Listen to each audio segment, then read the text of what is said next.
Prabhuji, you are on mute, Prabhuji.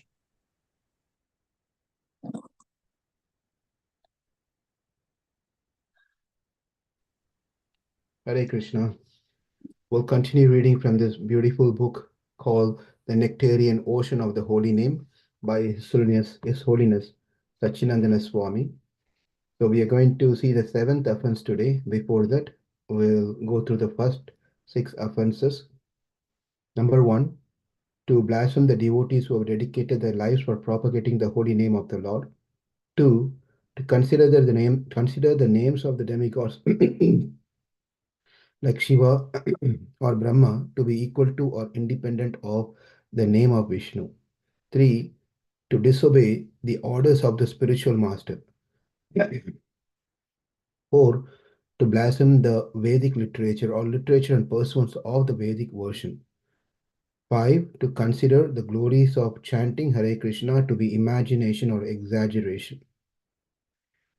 6, to give some interpretation on the holy name of the Lord. Now we are going to read from the 7th offense, that is to commit sinful activities on the strength of the holy name. Namno bhalad yasya papa buddhihi. In order to get a better understanding of this extremely severe offense, it is necessary to analyze the concept of sin. Obviously, there are different conceptions of this term.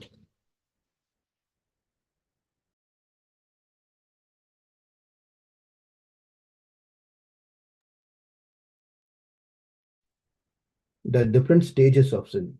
According to the Vedas, every sin has 3 stages. 1, ignorance. 2, the desire to commit a sin. And 3, the sinful act in itself. It is very important for a devotee to remove the cause of sin and ignorance to make further progress on the spiritual path. To this end, it is important to obtain spiritual knowledge. As long as the devotee is dwelling on the intermediate stage between sinful life and pure life, he will keep a certain relationship to his past sins. Some neophytes on the spiritual path vividly remember their past sinful life. They reside in the gray area of not yet being fully determined to accept everything favorable for their spiritual advancement. Their actions may already be spiritualized, but their mind is still attached to previous habits. Thus, it may occur that they fall back to them. However, as long as they do not commit further sins in this intermediate period, the effect of past sins will soon vanish. And the more they are absorbed in chanting the holy name, the sooner these traces will completely fade away. Very nice. It's a very detailed section on this offense. It's going to be very important for all of us to attentively hear and understand this sin.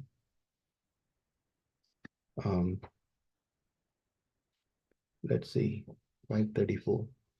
So we'll see if you have any questions, because this another section within this part has a longer, a lengthier one. So, but just to summarize this one particular item of different stages, is that as long as we are between the stage of between these two things, between the spiritual practices and to the past behaviors, it's going to be a little challenging for one to progress further. So the way that we have to come out is to become more sincerely absorbed in chanting the holy name. And that's the only way that we can completely get out of the traces of the previous vasanas. as it is said that we are all fallen into the well, 100 feet well, and from there we are trying to come out of the well. But the problem is we take 2 steps up and we are falling down 3 steps down. Then you can do the math. When are we going to come up, right? If it is at least the other way around, we have some chance to come out. But then if we are falling 3 steps back while you're progressing up 2 steps, then it's going to be a big challenge for us. So that's what is happening in our life. But the only way is that somehow we um, clutch on to the devotees association, not leave the devotees association, and continue sincerely our chanting and take everything when we hear the lectures, when we hear devotees giving advices, everything for our own benefit. It may be it may be bitter for us to hear sometimes, but as we all know, medicines are bitter, but it cures us.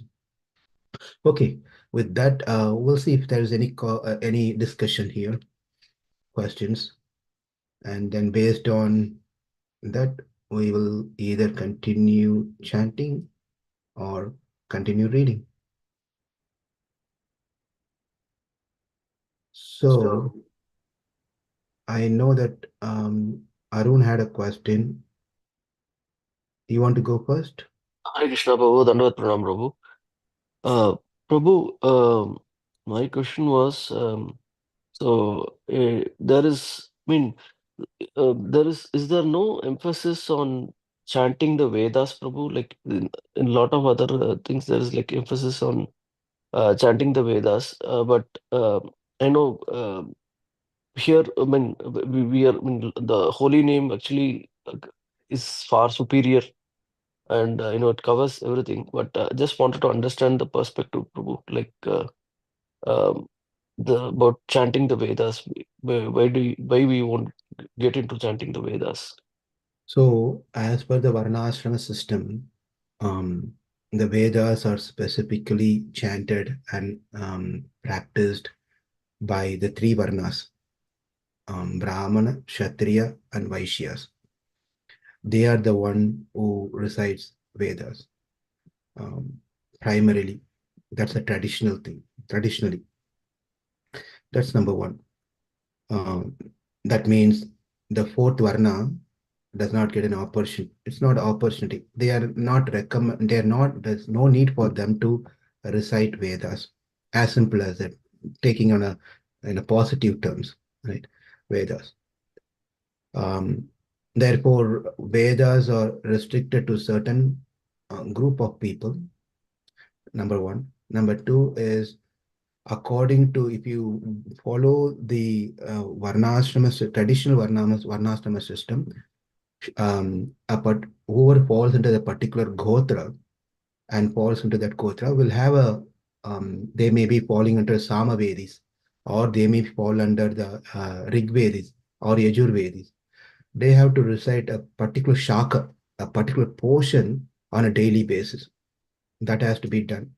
For that has to be done, that person has to have properly gone through Upanayanam. Upanayanam means the sacred thread ceremony. Without that, one is not qualified to recite Vedas. So they have to go through the Upanayanam, sacred thread ceremony, and then after that, the Brahma Upadesham, the Gayatri mantra has been given, and that person gets ready to learn Vedas. And the Vedas has to be traditionally learned from a guru, going in person, not online Zoom classes, going in person and learning from the guru submissively. And after that, that person takes it and then continues to practice these things. So that's all. Those are the things. Now, the Veda mantras are so very powerful that even an akshara, even a small bit of mistake that we commit, will be a reaction for that one. That's also another thing. So there are a lot of things in 2024. If you want to practice, There are devotees, there are great people. Still now, they are all practicing Vedas, reciting Vedas on a daily basis. They're doing that. But what is the focus over here for us is to ultimately we want to please Krishna. Ultimately, we want to go back to Krishna and continue our services. So, if that is the main goal, um, which is open for anyone and everyone, then it is not those who are or those who can recite Vedas, they can, but it is not the one that which is must for us to take us back to God. So for that reason, the emphasis is given mostly on the chanting, which is open door for anyone and everyone, or even for those varnas, if one follows the varnashram system, um, they have to strictly follow. A little bit of mistake they have done, it's gone. They have to pay for it. So considering all those aspects, the chanting is more given more important over the Vedas. That doesn't mean that Vedas are any way lesser. If the chanting is not supported by Vedas, then chanting is also not recommended. Therefore, Vedas are the authority, pramanam, ultimate authority. If anything that is told in the Vedas, um, if we read a particular book, we see references at the footnote where this person is telling the statement from. But when you go to the Vedas, there's no references for that. Which means if Veda says something, there's no you can go and find out is it correct or wrong, some other book or from someone else. It is the ultimate independent authority. So when I it's an advantage, those are the greatness of the Vedas, and one has to value and then can recite every day. That is very good. At least it is said the Purusha Shuktam can be recited when you're doing Shaligrama worship, when you're doing certain worship. Purusha Shuktam can be what Narayana Shuktam can be worshipped, recited. Some basic things at least one can practice. But again, it has to be learned in a proper way. It's not through just medias. It doesn't work like that. That mantra has doesn't have much effect if it is just simply done on our own. So those are some of the reasons why the emphasis is given mostly on the chanting and stotrams and stutis and so forth. And Bhagavatam is nothing but the Janmadi Asya Yato Anvaya Idara Tarcha Abhijna Swarat Tene Brahma Hridaya Adi Havaye Muhyantyaha Surayaha.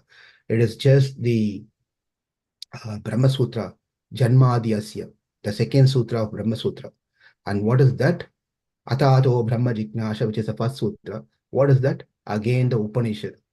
What is there in the Upanishad is Brahma Sutram, and Brahma Sutram is Srimad Bhagavatam, explained in detail. Therefore, indirectly, we can say that we are um, reciting or following Vedas. Is that little bit helps? But, Yes, Prabhu. Yes, Prabhu. Yeah. but here's the point: if someone is really interested and they have time and they have all those things, highly recommended they also study Vedas. But studying Vedas, ultimately the person should become humble rather than they thinking, look at this person, I know the Vedas, this many shakas, this many things, but they don't know anything. They simply chant Hare Krishna, Krishna Krishna, Hare Hare, Hare Rama, Rama Rama, Hare Hare. So if that mentality pops, then that's a danger. Sure, Prabhu. Yeah. I mean, okay. So, I mean, the easier and the effective way is to chant the holy name. Yeah, very simple. There's no mistake in the chanting of holy name. Sure, Prabhu. Hare Krishna. Even if you make mistake, as we all know, Krishna is so merciful when even the name is chanted by mistake. Rama, Rama. Sometimes we hear devotees telling Hare Krishna, Hare Krishna, Krishna Krishna, Hare Hare, Hare Rama, Hare Rama, Rama Rama, Hare Hare. So what is going to Krishna? What Krishna is going to do for those devotees? Are they going to? Is he going to punish because you're not pronouncing it nicely? Krishna is just take it happily. So, over time, it will be corrected for them, right, Prabhu? If Even they if cut. yeah, sorry. Over time it will be corrected for them, the chanting, the Yeah, right method. it's either corrected or it's accepted by Krishna, because sometimes some of them cannot change.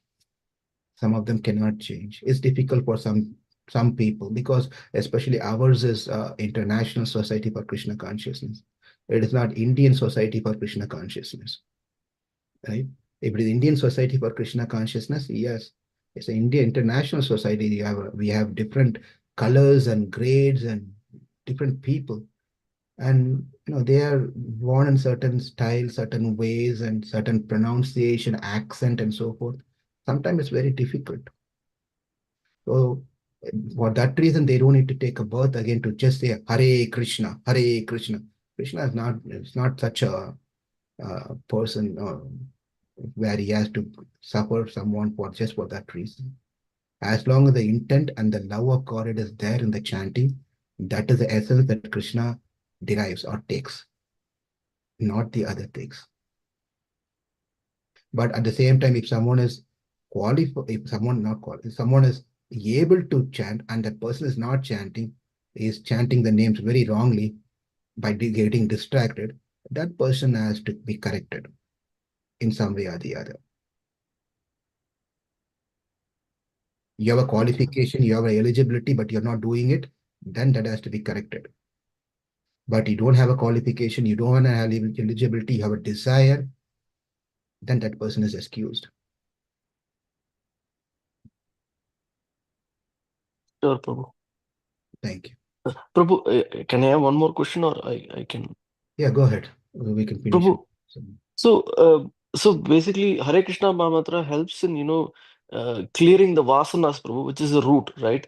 Rather than actually clearing the sins. Because of even if sins are cleared, if the vasanas are there, it's like it again, the tendency to, commit those sins are there.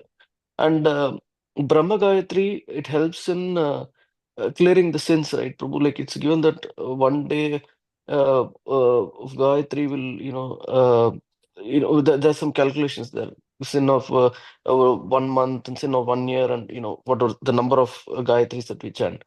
So is this good to have chant both in both every day, Prabhu? So again, the Nama, the Maha mantra that we are chanting, as I said, there's no restriction. Especially in the ISKCON world, it's called the first initiation. So that's the first initiation where Maha mantra has been given, and officially a disciple agrees to chant 16 rounds, and he continues to do that. But whereas for one to get Gayatri mantra, I'll speak on two things, on the traditional way and as well as on the ISKCON practices. So in the ISKCON, as I said, the second initiation is called Gayatri mantra, where a qualified eligible person gets a second initiation, and after he gets the second initiation, that person is now is eligible to perform the deity worship. Why one has to get Gayatri mantra to perform deity worship is because the Gayatri mantra again makes a person eligible to chant certain Vedic mantras. And so he gets a second initiation, Gayatri mantra, he practices that, and also he now is ready to chant Vedic mantras, which is used in the process of deity worship. Otherwise, without that, one cannot simply go ahead and start chanting. I was just attending a program a few weeks back, and while the priest was chanting Purusha Shuktam and different Shuktam from Vedas, there is one person, a lady, was murmuring and chanting everything by herself. It was impressive. But the thing is that that's not the way that one should learn. It has to come properly by the parampara. Um, so that's in within the world of ISKCON, where second initiation happens, one gets Brahma Gayatri, and then after that, the person does 3 times of chanting of Brahma Gayatri. There are 7 mantra will be given, and the 7 mantras should be chanted three times: morning Sandhya, afternoon Sandhya, and evening Sandhya. Sandhya means the juncture between the two different periods, right? End of a previous and the starting of the next session in a day, right? So 3 Sandhya, it has to be done, the chanting has to be done. Um, so so that is on the ISKCON side.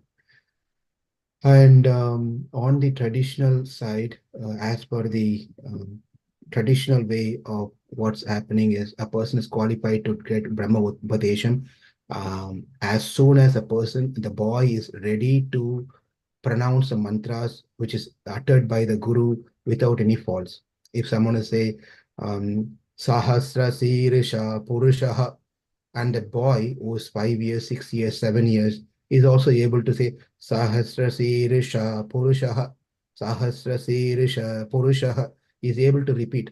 That means that person is ready, that boy is ready to get the perform the Upanayana. That means he's ready to get the Brahma Gayatri, and then after that he can go to the school, Gurukula, and then start learning the Vedas. Right?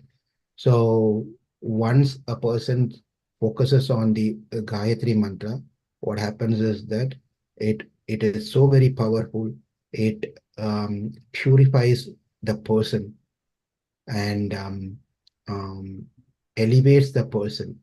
And it is also said all the unwanted things does not enter into the person's mind. Unnecessary karma, those things will go away. Um, but then to get the Brahma Gayatri, there are certain things that one has to go through and follow, and many things are there. The same thing is also possible with the Maha Mantra. So one should not start thinking that Maha Mantra is lower or anything in that matter, Arun. Is it okay? No problem. Yeah, yeah, that was not the thing. Yeah, I mean, uh, yeah, sure, Prabhu. That's helpful. Okay. If you still have some things, we can talk about it. And tomorrow, or you can send a message, we can discuss about it. Is it okay? Sure, Prabhu. Hare Krishna. So I want to take Shanta's waiting questions, which was posted a few days back, and then we can take other questions next. I'm trying to find a question. Okay, here it is. Why Prabhupada mentioned Shankaracharya as Mayavada? Um, well, it is not Prabhupada who mentioned, gave that name to Advaita Siddhanta as Mayavada. On Mayavada, by calling Mayavada, it's nothing we are criticizing them or we're telling bad. It's as a title actually. It's a is proud for pride for that school of thought. So Mayavada does not mean we are criticizing someone. You're a Mayavadi. It's not like that. It is actually Advaiti themselves. They know that their philosophy is Mayavada philosophy. So that like how we have different schools have different names. So Advaitam is one name, Shankara Siddhanta is another name, Kevala Advaitam is another name, Mayavadam is another name. So these are all well-known names for the Advaita Siddhantam established by Shankaracharya. Therefore, it is not Prabhupada who coined the name as Mayavadi against Shankaracharya. What Mayavada means, like Brahmavadam is one thing. Tattvavadis are Dvaitis. Dvaitis is Madhvacharya. They are called as Tattvavadis. It's a title. It's nothing wrong to say so.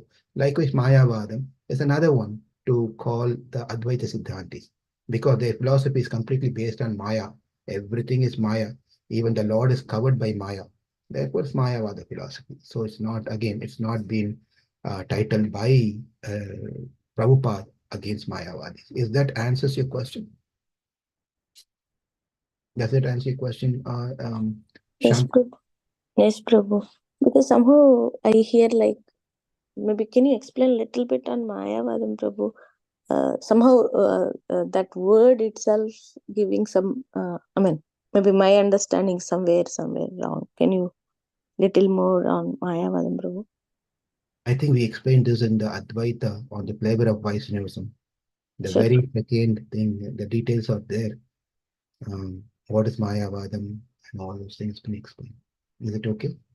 Yeah, or 1 or 2 lines, Prabhu. I'm fine with yeah. Okay. Brahma Nityam, Jagat Nitya.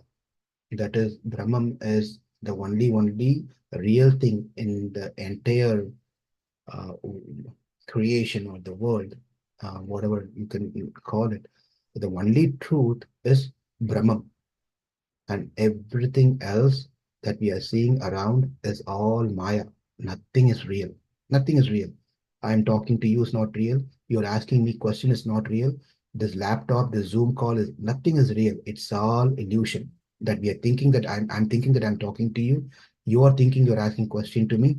It's all unreal. It's nothing has truth. Therefore, the Advaita Siddhanta says that Dvaitam, there is no second, there's only one, and that one is true. That one which is exists is Sat, which is truth, whereas everything else is false. Therefore, majority of their thing is says everything is false, is Maya. That Maya is what is covering the Brahman itself. Brahman, the absolute truth is covered by Brahman, sorry, Maya. Therefore, it's Mayavada. When the Maya, when the Brahman realizes that I am covered by Maya, I am not this so and so, I am not this, that is Aham Brahmasmi, and I am that Brahman, Tattvamasi, I am that. So when it comes to that realization, the Maya goes away and he exists and he is Brahman. That's it. This is Mayavada philosophy in a nutshell. Is it Yes, okay? thank you, Prabhu. Okay, let's see who raised their hand next. Is I think Pedana or Sujata. I can't remember who that is, but either one of you can be grateful to other and give it let someone to ask the questions. Go ahead, Mataji. Thank you, Prabhuji. Hare Krishna, Prabhuji. Talking about reciting the Vedas, Prabhuji, like if it is like a family tradition of reciting Vedas but didn't get from a guru, is it okay to recite Vedas at home, Prabhu, or how we do need to take it, Prabhu? Yeah, you can recite if you have not gone, by- the recommendation is you get it from a Acharya, a guru, go and learn from that person. And ideally, it will be nice if you can do that. But if you're learning by yourself through the internet or some way, it is not that great. It is not that best way of doing the recitation because it has to. I'll tell you the reason why. There are three pramanas. Uh, who can tell what are the three pramanas? Authorities of source of knowledge. Shabda Prabhu. Shabda Pramana. Pratyaksh, Anuman, and Shabda. Very good, very good. Yeah, the first one is Pratyaksham. Second is Abhiman. Sorry, what is it? Anuman. Anuman. Thank you. Yeah. Pratyaksha Pramanam, Anumana Pramanam, and then Shabda Pramanam. So we're not going to get into the class more format here, but then the Shabda Pramanam is what the focus is. The Shabda Pramanam is a sound vibration, right? The sound comes from up to down. It has to come in an order. It has to descend from up, from Krishna down to Brahma to Narada and so forth and so forth and so forth. And then we receive that Shabdam from our Acharya and we learn, and from us, our disciples learn. And that's how the Shabda Pramanam goes on. So that means that we have to learn from someone uttering the Vedas, and then it has to enter into our ears and heart. That's the way that we have to receive mantra. That's the way that we have to get the Veda mantras also. That's the highest way of how we want to learn, and then we can practice at our home. Sujata. Sure, Prabhuji. And also, Prabhu, adding to this question again, like, what if kids are learning from a guru, but they're also learn from their guru, but the gurus are not like, what I can say, like, Prabhu, like, they're not from parampara, Prabhu, like, to teach the Vedas, but still they learn. At least if they fall into any Guru-parampara, Okay, Prabhu. not necessarily that it has to be this particular one. At least they fall into one of the Guru-paramparas. Okay. That's fine. That's absolutely fine. Okay, Prabhuji. Thank you, Hari. It should not be some scholar who knows Sanskrit, and then he learned all the, like I said, how a lady was reciting. You should not, because she's reciting the Veda mantra. I cannot send my daughter or my child to that person. You're doing very nicely. You teach my daughter. I'm not going to do that. I will not do that. Okay. Sure. Thank Yeah. you. Okay, now let's go with Padan now.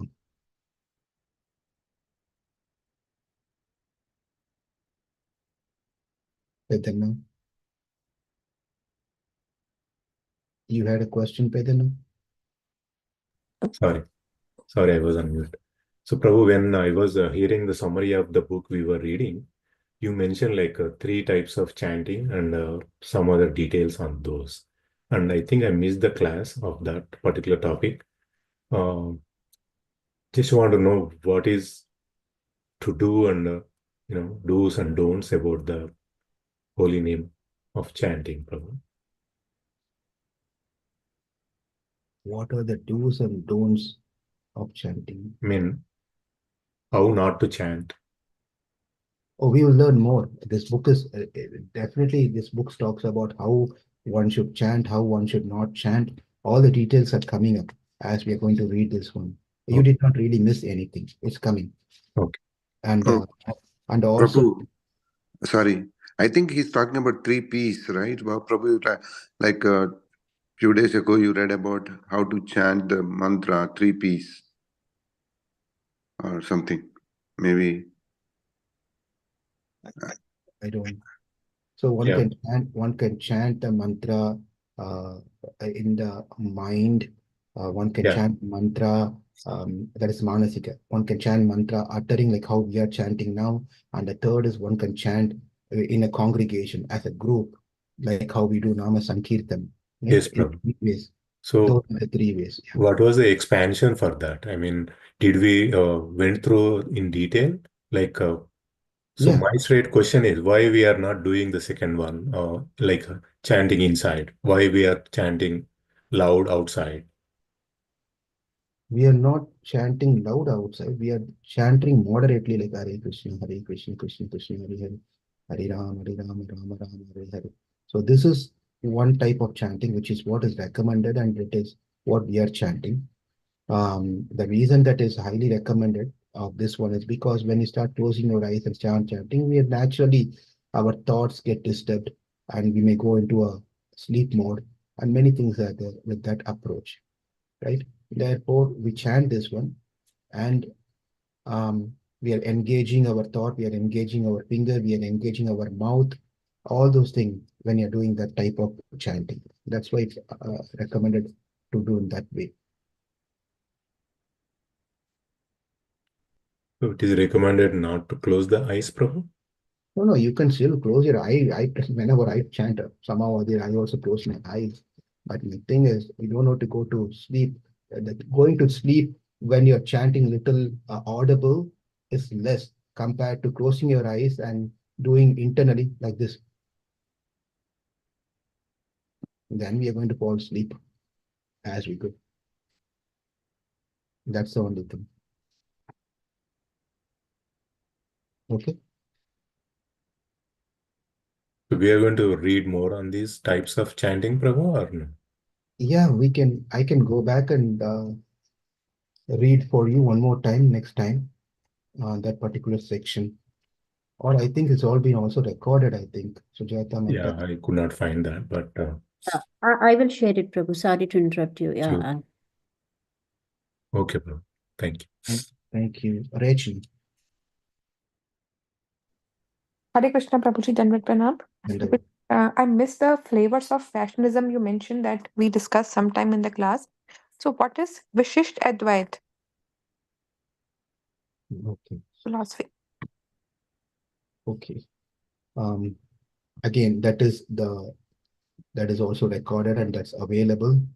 I will share that link in the Okay. Yeah. Thank you. Thank you, Mataji. Yes. But again, in nutshell, Vishishta Advaitam is where Advaitam means Mayavadam, that I just explained, where the absolute truth is the only truth. There is no second Atma. There's no Jivatma concept in Advaita philosophy. There's only one Parabrahma, right? Parabrahma, you understand the terms, right? Parabrahma means an absolute truth. And that Yes. Parabrahma has no name.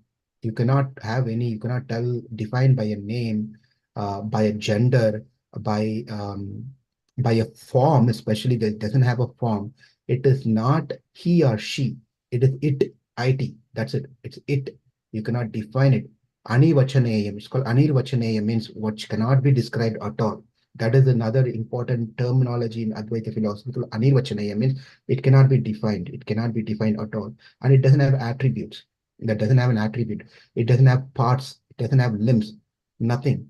That is Brahma. Whereas in Visishtadvaitam, it is the Advaitam, the absolute truth is one, but it has name, it has gender, it has form, it has qualities, it has attributes, it has limbs, it has jivatmas, it has prakriti, everything as one unit. It's all as one unit. It is not a separate unit. It has everything. That is called Vishishtam. Vishishtam means attributes. Vishistam. It's one with all the attributes together as a one parcel. That is called Visishtadvaitam. Whereas Advaitam minus Vishishta, minus attributes. That is called Kevala Advaitam. Shankara's Kevala Advaitam. With all the attributes put together, it is called Visishtadvaitam by Ramanujacharya. Yes, Babaji. Thank you so much. And Yes, if at all you have time, please do listen to that particular yes, record. Babaji. Yes, thank you so much. Again, someone here can share the link with you. Prabhu, Yes, sorry. thank you, Babaji. Hare Krishna. Yes, Srinivas. Yeah, Prabhu. So Peddana's question, I would like to share the document given by the devotee here, how the meditation to be done. That's where I was mentioning. Sorry for the additions here. The why Pradhana's question was why we are chanting loudly, right? So I would like to share a document for in this group. Can I share that? Like it's a page 9, which will show that why we are chanting loudly, given by the devotee. Yes, please, please share. Okay, Prabhu. Thank you. That's what I would like to say here. Yes, yes. So that's what is the 3 P's means, like what you prayer, posture, and I can say that. Let me see the document, but it's that's what it's a You can share. recommendation. Again, all those things are coming up in this particular book, by the way. Yeah. Thank It's you. all coming. It's all coming. How Thank to you. and how can chant. All those details are coming. Okay, Yeah. anyone has anything else?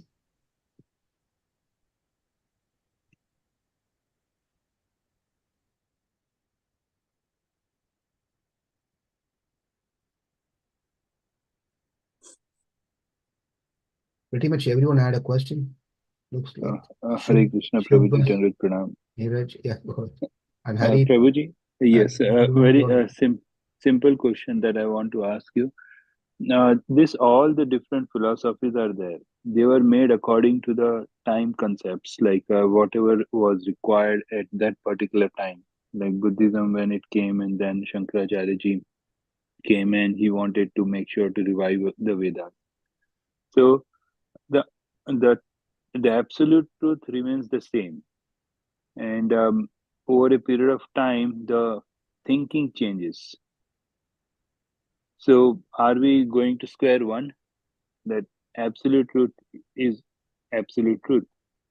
But just like impersonalism, personalism, Visishtadvaitam, so Achintya Bhedaved. So, whatever these philosophies are there, ideally they just want to make sure that we connect with the eternity, we connect with the absolute truth. And people have their own ways of thinking about all these things. So is this like there is nothing? I don't see anything wrong in that. So is it okay, or somebody wants to follow this path, somebody wants to follow that path? So and everybody has their own ways of connecting. So how can we understand this? Just your thoughts, Prabhuji. So the only thing that most of the acharyas were, I'm trying to frame here my thoughts, is you see, when we read different schools of thought, every schools of thought is established by counter arguing or defeating the other philosophy. That is natural, and that the way it should be. There's nothing wrong in doing so. If you want to establish a principle, then you have to say, why not that principle? Why this principle philosophy? Why not that philosophy? Why this philosophy? Therefore, it's natural for the acharyas to bring out the defects from the previous philosophy to establish their own philosophy. So you can, this is natural. We should not get, first thing is, I want to make sure, first thing is we should not get disturbed by these things and start thinking, oh, even the great souls are fighting with each. It's not fight. It is not a personal fight between me and Neeraj. Um, Neeraj, right? It's not a fight. I may not like your ideas, but it doesn't mean I don't like you as a person. So if you see all these great acharyas, they only attack the philosophy, not the person. That's number one. And if you see most of them in the schools, in the different schools of thought, they all had problems with the Mayavada philosophy, Advaita philosophy. So even though within this different schools of thought, there are differences, but everyone were those who are accepting the personal form of the Lord did not like the Mayavada philosophy thought. That's why we see many times that even the Madhvacharya, Ramanujacharya, Nimbarkacharya, all this great Vishnu Swami, all this great Acharya, Chaitanya Mahaprabhu, and coming to level of our Prabhupada, everyone says Mayavadi. Mayavadi is just to say that we are a personal person. We want to have the relationship with Krishna as a person, not as without form or something. Right. So as long as a person follows in that school of thoughts, one can adapt whatever school of thought they are inspired within. Okay. Because if it is personal form of the Lord, they're welcome to adapt a particular school of thought, and I don't see a problem with that one. In fact, Prabhupada himself says in somewhere in the purport that there are 4 primary schools of thought, which is coming from Sri, another one is coming from Brahma, another one is coming from Rudra, another one is coming from Chatur Kumaras, and all this Vaishnava school of thought. One can take up any of these schools of thought and follow it. Yes, Prabhuji. So when sometimes people say Shunyavad, right? And Prabhupada has also mentioned like you cannot focus on Shunya. But there are different schools of thoughts like who like to focus on Shunya, and then we say that we cannot merge in Shunya. That's why Prabhupada mentioned that yes, Krishna has the form. Anyone in the Brahma Samhita says like he's far and he's near simultaneously at the same time, and different verses in Bhagavad Gita also mention that. So ideally, it's sometimes like people understand this in a different way. But this is all our own understanding then. It is something like whatever you like to follow, you follow. Is that right? Yeah, because whatever we like to follow, we follow. That's also may lead into, as you said, into the Shunyavadam and Mayavadam. What is it? Namamam Vishnu Padaya Krishna Prashtaya Bhutale Srimate Bhakti Vedanta Swami Iti Namni Namaste Saraswati Devi Gauravani Pracharne. What's the last line? Nirvishesha. Nirvishesha Shunyavadi. Shunyavadi. Yeah. Nirvishesha means they appeared into the world to get rid of or to defeat the Nirvishesha. Nirvishesha means is Mayavada school of thought, which is Advaita philosophy, and Shunyavadam. Shunyavadam is Buddhism. Buddhism is Shunyavada. So these 2 schools of thought does not fall under the orthodox school of thought. They're heterodox. They're outside of Vedic school of thought. So we should completely remove these 2 schools of thought out, and anything else at least falls under the umbrella of Sanatana Dharma under the Vedas. Yeah. Okay, Prabhuji. Thank you for Okay. clarifying. Thank you. As 6:15, we can close here if there is no other further questions.